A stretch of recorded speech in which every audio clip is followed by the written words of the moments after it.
Hey guys, Henriello here. Today I'm going to be telling you a story. It's a story which I wrote a few years back, but before we move on, let's set the mood. That's much better.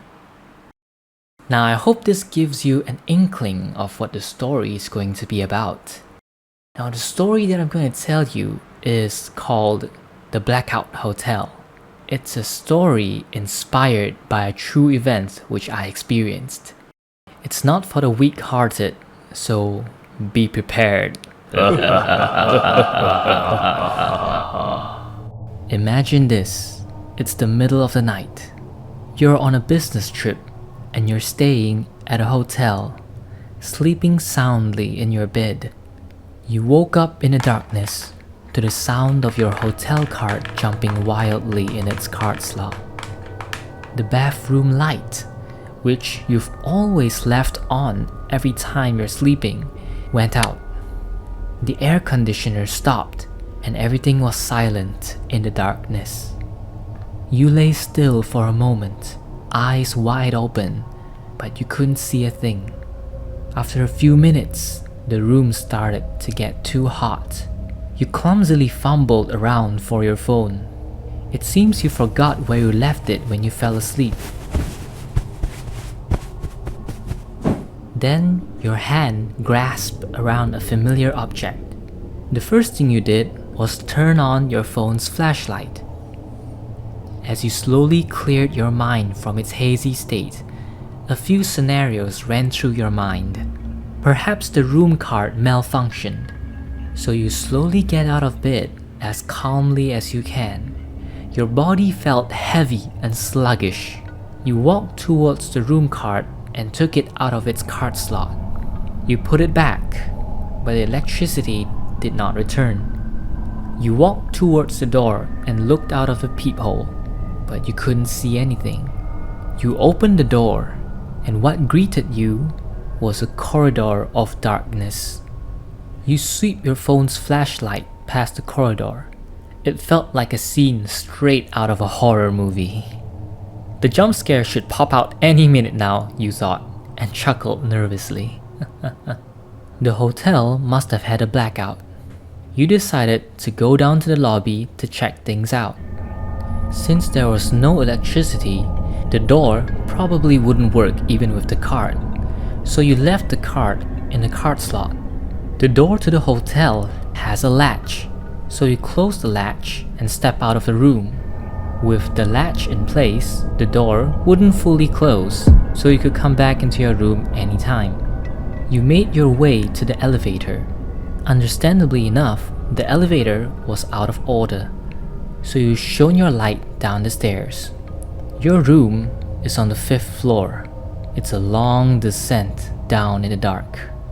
And what's strange is, you haven't seen a single soul.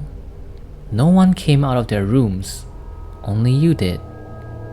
You shake away these foolish thoughts and you start making your way down the stairs. The staircase was completely submerged in darkness. The only light guiding your way is the light from your phone and some very dim lights from who knows where. It could be the emergency lights or the backup lights from the hotel. You slowly make your way down step by step by step.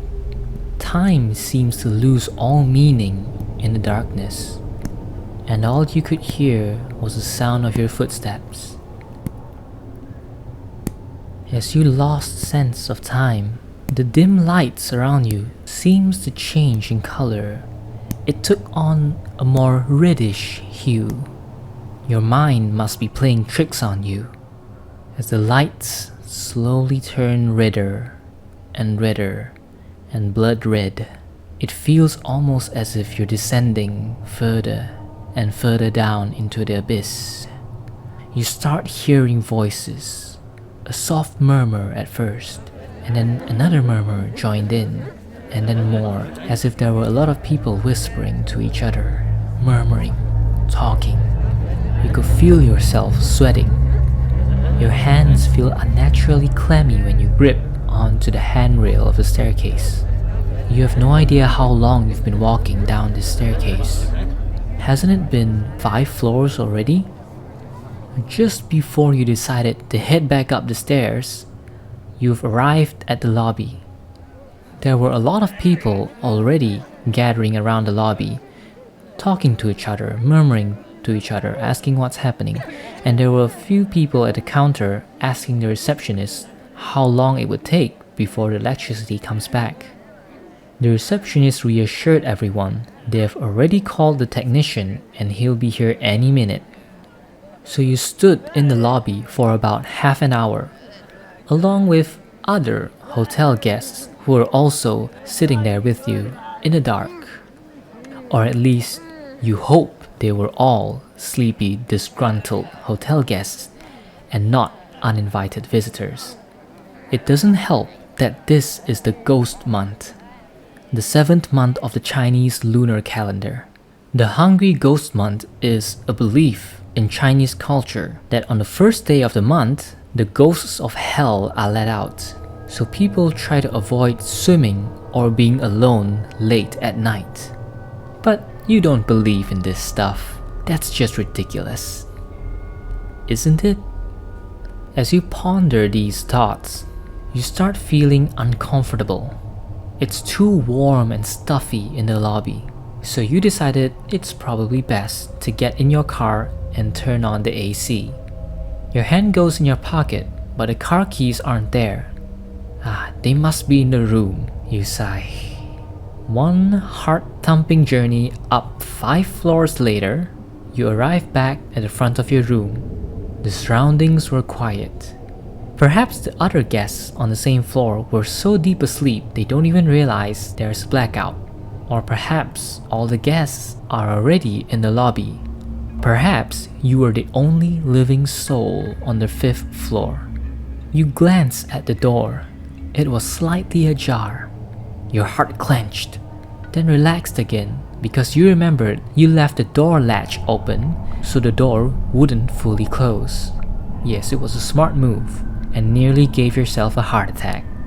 You push the door open and shine your flashlight inside. It isn't a big room. You feel slightly claustrophobic in the eerie silence. As you step into the room, you let the door close slowly behind you. It thumped softly on the door bolt, remaining slightly ajar.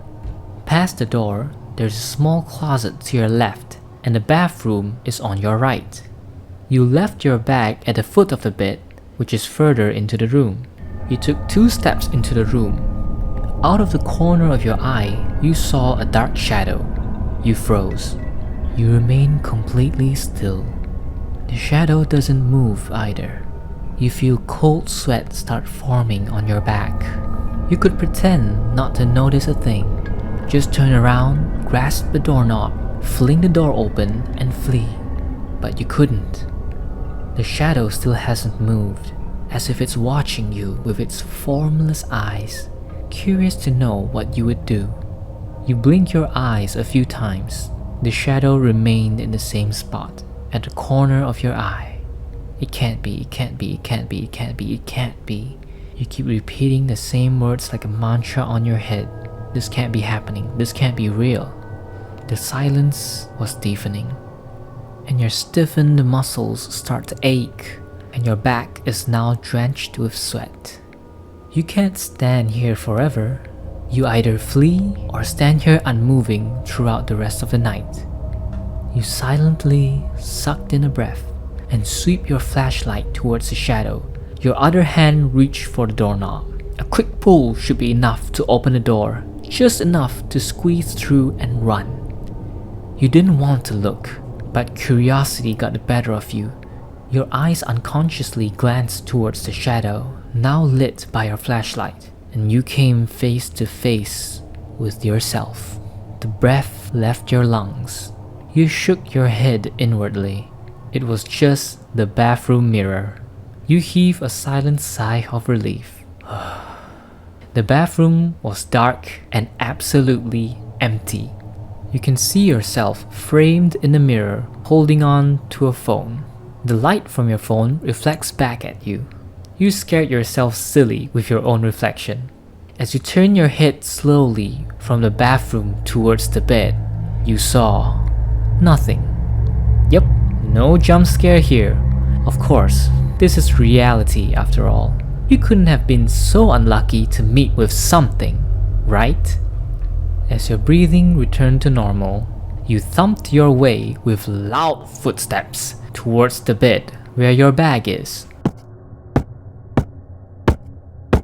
Just to calm yourself down and convince yourself there's nothing here.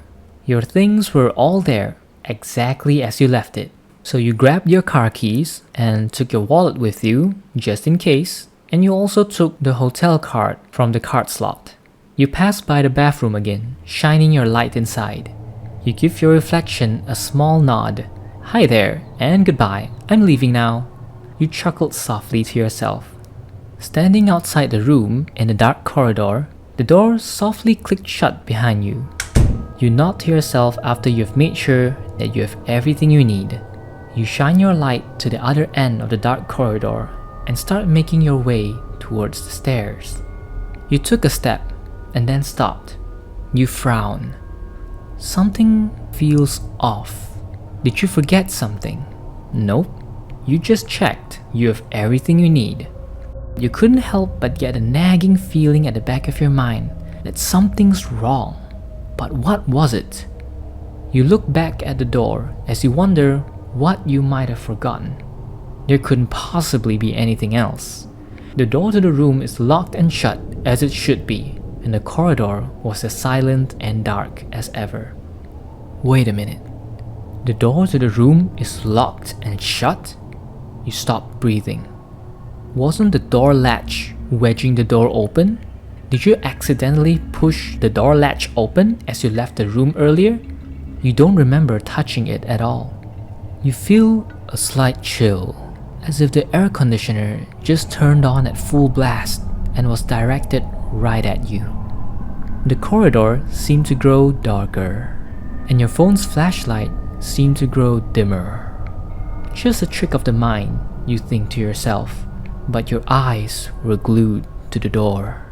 You couldn't look away, and you suddenly feel short of breath, but you didn't dare breathe. What was that? Your eyes moved towards the doorknob. It can't be. The doorknob was rattling, as if someone was inside the room trying to get out. You start trembling. It suddenly felt like there were many pairs of eyes staring at you from the darkness. No. Whatever that thing is, that thing inside the room, that shadow, it can't get out. It must be trapped inside. The rattling suddenly stopped. The pressure, which you didn't even realize was there, suddenly left you, and you realized you had forgotten to breathe. You gulped in a bit of air and forced yourself to calm down. I'm not going back in that room, you mumbled. You're going to go down to the lobby and request to change your rooms.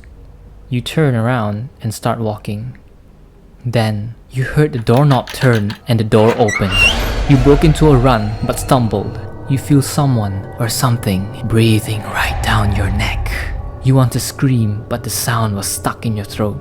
You ran and you didn't look back. Welcome back. Did you enjoy the story of the Blackout Hotel? Now, how did this story come about? If you remember, I mentioned at the beginning of this video that this story was inspired by a true event which I experienced. And yes, it was. So in the next video, I'm gonna just share a little bit of what actually happened.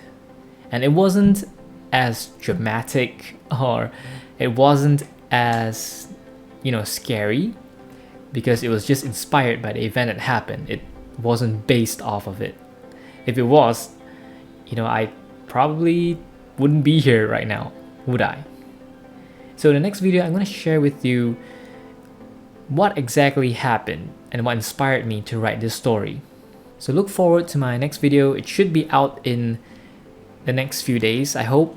If you like the story, then smash that subscribe button and let me know down in the comments what you loved about it. And I'll see you guys in the next video. Peace.